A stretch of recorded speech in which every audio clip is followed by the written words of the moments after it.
ऋषिकेश में बड़ा हादसा हुआ है, जहां एक कार गंगा नदी में समा गई, जिसमें 4 लोगों की मौत हो गई। सभी मृतक मेरठ के रहने वाले थे और केदारनाथ धाम से वापस लौट रहे थे। वापस आते समय कौड़ियाल के पास यह हादसा हुआ है।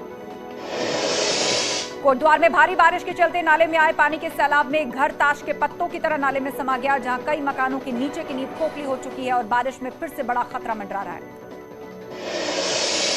चमोली में तेज बारिश से जनजीवन अस्त व्यस्त है। मलबा आने से 2 पोकलैंड मशीनें भी फंस गई हैं, जिससे यात्रियों को परेशानी का सामना करना पड़ रहा है।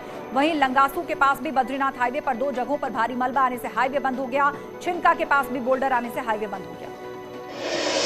जोशीमठ में बारिश के बाद बद्रीनाथ हाईवे कई जगहों पर बाधित हुआ। चारों धाम की यात्रा पड़ने के लिए तीर्थयात्री रास्ते में फंस गए। लंबा जाम लग गया। हालांकि पागल नाला और छिनका मार्ग में अव्यवधान दूर कर लिया गया है, लेकिन अभी भी कई जगहों पर यात्रियों को परेशानी हो रही है। हाईवे के दोनों तरफ लंबा जाम लगा है।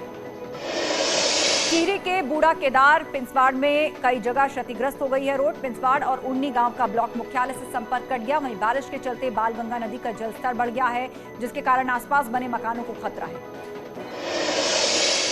उत्तरकाशी में यमुनोत्री हाईवे डाबरकोट के पास मलबा आने से बंद सड़क के दोनों तरफ सैकड़ों यात्री फंस गए। इस दौरान करीब 35 मीटर सड़क बह गई। हालांकि कड़ी मशक्कत के बाद लोक निर्माण विभाग हाईवे को खोलने पहुंचा। यमुनोत्री पैदल मार्ग पर बारिश का कहर दिखा। बरसाती नाले का पानी पैदल मार्ग पर आ गया, जिसके बाद यात्रियों को आवाजाही में मुश्किल हुई। वहीं दूसरी ओर पहाड़ी से आ रहे बरसाती नाले का पानी धाम को जाने वाले रास्ते से बह रहा है, जिससे यात्रियों को परेशानी का सामना करना पड़ रहा है। उत्तरकाशी में तेज बारिश के बाद भागीरथी नदी उफान पर है। घाट भी पूरी तरह से जलमग्न हो गया है। मलबा आने से 8 रास्ते बंद हो गए हैं। उत्तरकाशी में रात से तेज बारिश हो रही है, जिससे लोगों को भारी परेशानी का सामना करना पड़ रहा है। नैनीताल में ठंडी सड़क में आवाजाही पर रोक के बावजूद लोग नहीं मान रहे हैं और पाषाणा देवी मंदिर के पास पत्थर गिरने के बावजूद जाली काटकर लोग पहुंच रहे हैं। जिला प्रशासन ने सड़क पर आने जाने पर रोक लगाई। हालांकि अब ऐसे लोगों पर पुलिस कार्रवाई की बात कह रही है। बिहार के वैशाली में एक हाथी का महावत को अपनी पीठ पर बैठाकर गंगा पार करने का वीडियो सोशल मीडिया पर वायरल है। मामला राघोपुर क्षेत्र का है। यह महावत हाथी को लेकर रुस्तमपुर घाट पहुंचा कि अचानक नदी में पानी बढ़ गया और महावत के साथ ही इसमें हाथी भी फंस गया। महाराष्ट्र में इन दिनों भारी बारिश और बाढ़ से हालात काफी खराब होते जा रहे हैं। इस बीच हिमायतनगर और किनकट के बीच जलधारा के पास एक बोलेरो पानी में गिर गई, जिसका वीडियो वायरल हो रहा है। हालांकि गाड़ी में कितने लोग सवार थे, इसकी जानकारी नहीं मिल पाई है। महाराष्ट्र के नासिक में मूसलाधार बारिश से नदियों का जलस्तर बढ़ गया, जिसके बाद निचले इलाकों में पानी भर गया। एक भैंस भी तालाब की चपेट में आ गई। बड़ी मुश्किल से भैंस को निकाला गया।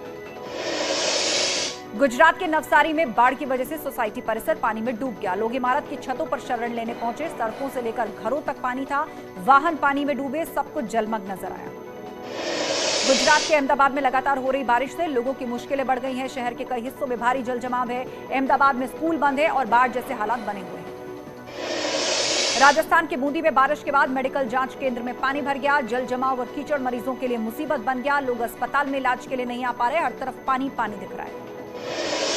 मुंबई के चेंबूर में सुबह से लगातार तेज बारिश हो रही है। लोग ईस्टर्न एक्सप्रेस हाईवे विजिबिलिटी होने की वजह से दिन में ही वाहनों को लाइट ऑन करके सफर कर रहे हैं। लोगों को ऑफिस जाने के लिए भी परेशानियां उठानी पड़ रही हैं। कर्नाटक के हुबली में आसमानी आफत से लोगों को परेशानी बढ़ गई है। लगातार हुई बारिश की वजह से 9 घर ढह गए। बारिश के पानी से लोग परेशान हैं, खुद को सुरक्षित करने की कवायद में जुटे हैं। बारिश का कहर अभी थमने वाला नहीं है। 18 से 22 जुलाई को उत्तराखंड में बारिश कहर बन के टूटेगी। मौसम विज्ञान केंद्र देहरादून के निदेशक विक्रम सिंह के अनुसार आगामी कुछ दिनों में बारिश नॉर्मल रहेगी, लेकिन 18 जुलाई से 22 जुलाई तक 2 से 3 गुना बारिश होगी। एक तरफ जहां उत्तराखंड में बारिश से लोग बेहाल हैं, तो वहीं इटावा में बारिश न होने से लोग परेशान हैं। इसको लेकर लोगों ने इंद्र देवता को प्रसन्न करने के लिए हवन करवाया। गमा देवी मंदिर भी सभी देवताओं के लिए भोग निकालकर लोगों को प्रसाद वितरण किया गया। रुड़की में मानसून की पहली बारिश से जहां लोगों को उमस भरी गर्मी से राहत मिली है, वहीं दूसरी तरफ कई मोहल्लों में जल भराव हो गया है, जिससे लोगों को परेशानियां हो रही हैं। लोगों का कहना है कि सिर्फ आधे घंटे की बारिश के बाद सड़कें तालाब में तब्दील हो गई। मेरठ में बीएसपी के पूर्व मंत्री याकूब कुरैशी पर बड़ा एक्शन हुआ। याकूब कुरैशी का घर और फैक्ट्री कुर्क हुई। याकूब कुरैशी लंबे वक्त से फरार है। याकूब कुरैशी पर अवैध मीट प्लांट चलाने का आरोप है। 100 करोड़ की संपत्ति कुर्क की गई है। गाजियाबाद में भी बुलडोजर गरजा। गाजियाबाद नगर निगम ने नाले पर बनाए गए अवैध निर्माण को ढा दिया। अतिक्रमण के खिलाफ नगर निगम की कार्रवाई नवयुग मार्केट के पास हुई। बताया जा रहा है इस नाले पर बिजली विभाग का अतिक्रमण था। संभल में बुलडोजर एक्शन में दिखा। हजारों बीघा जमीन से कब्जा हटाने के लिए 5 बुलडोजर पहुंचे। इस दौरान 500 से ज्यादा पुलिसकर्मी मौजूद रहे। पुलिस ने ड्रोन से भी निगरानी रखी। गांव नूरपुर के रकबे में किसानों का कब्जा था, जिस पर अब बुलडोजर का एक्शन हुआ है।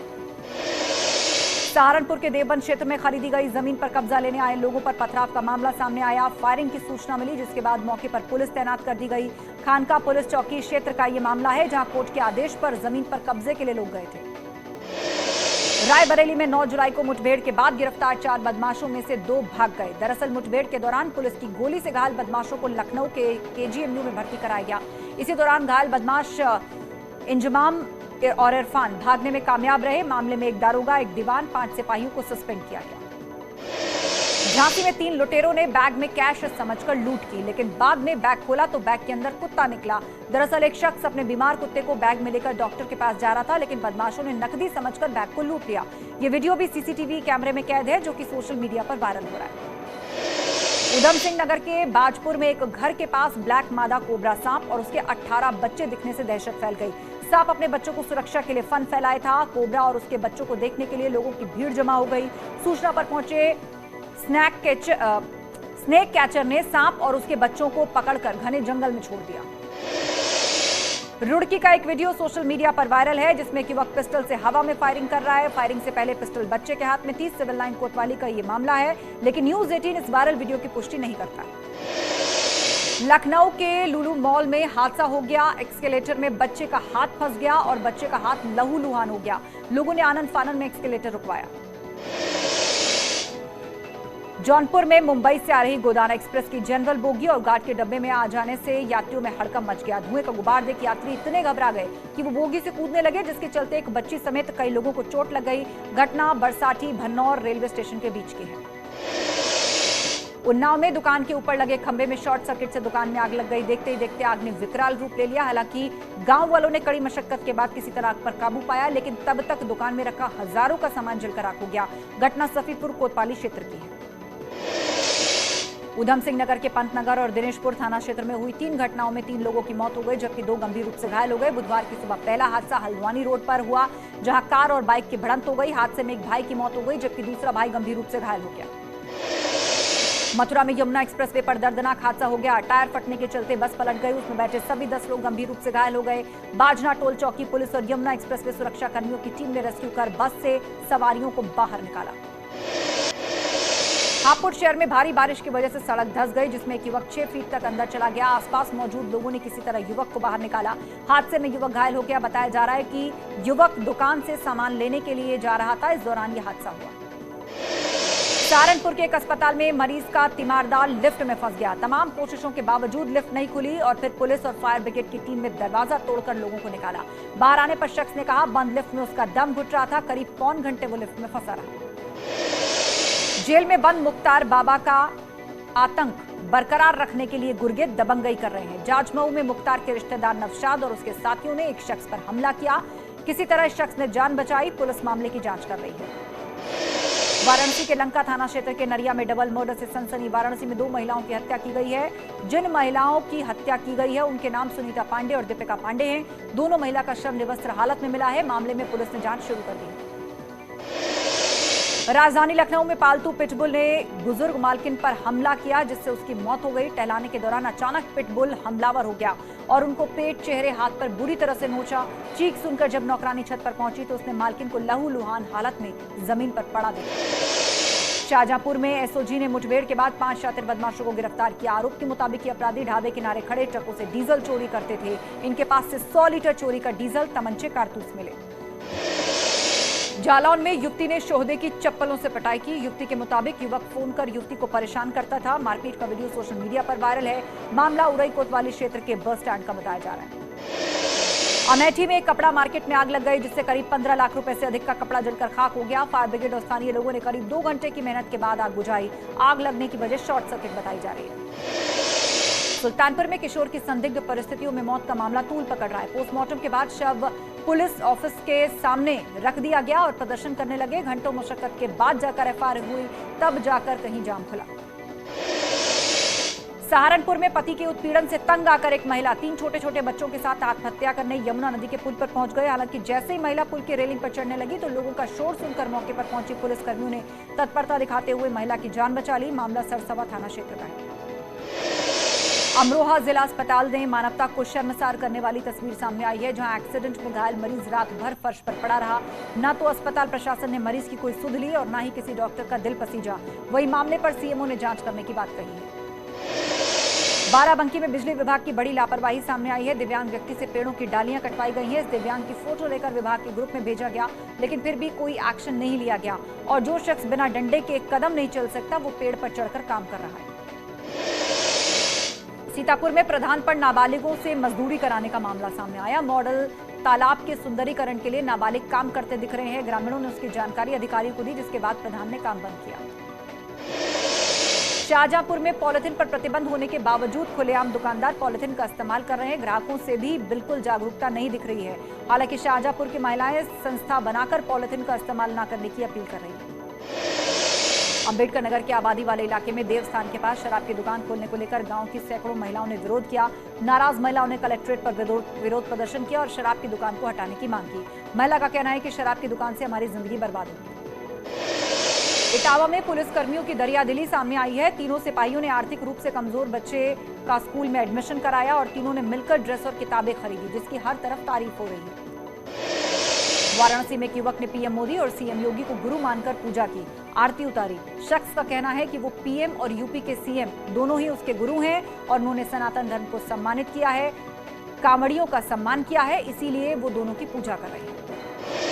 गुरु पूर्णिमा का त्योहार रायबरेली में धूमधाम से मनाया गया। अलग अलग गंगा घाटों पर लाखों श्रद्धालुओं ने स्नान किया। गंगा स्नान को देखते हुए घाटों पर सुरक्षा के कड़े इंतजाम किए गए।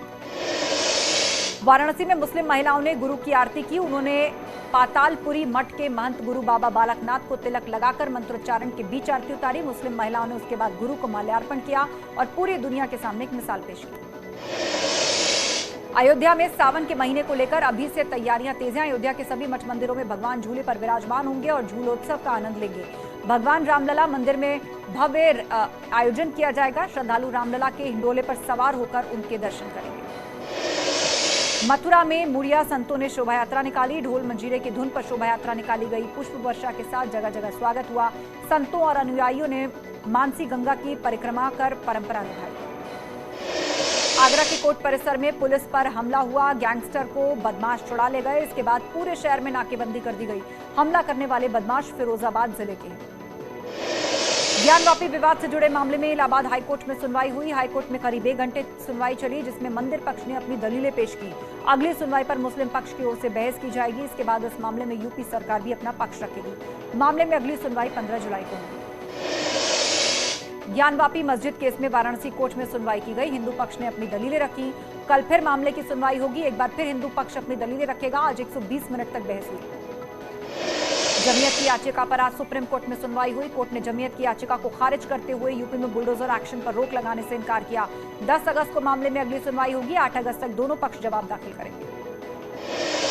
भारत सरकार ने 18 साल से अधिक उम्र के सभी लोगों को कोरोना वैक्सीन का बूस्टर डोज मुफ्त लगाने का फैसला किया। इसके लिए 15 जुलाई से अभियान शुरू होगा। 75 दिनों तक अभियान चलेगा और इस दौरान सरकारी केंद्रों पर बूस्टर डोज लगवा सकेंगे लोग। केंद्रीय मंत्री अनुराग ठाकुर ने इसकी जानकारी दी।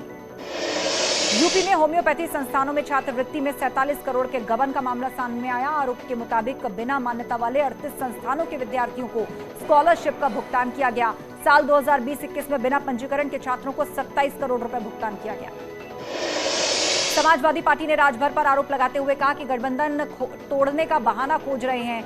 समाजवादी पार्टी के प्रवक्ता उदयवीर सिंह ने कहा कि राजभर ने अखिलेश यादव से मिलने के लिए वक्त नहीं मांगा। अगर मांगेंगे तो उनको वक्त मिलेगा जरूरी। दूसरी तरफ ओपी राजभर बार बार अखिलेश यादव से मिलने के लिए टाइम मांगने का दावा कर रहे हैं। अखिलेश से नाराजगी के बीच मुलायम से मिले ओपी राजभर। साधना यादव के निधन पर जताया शोक। ओम प्रकाश राजभर लगातार अखिलेश यादव पर जबानी हमले कर रहे हैं। बीते कुछ दिनों से राजभर के गठबंधन से अलग होने की अटकलें भी चल रही हैं। और रुकेंगे एक ब्रेक के लिए, जल्द होंगे हाजिर, कहीं मत जाइएगा।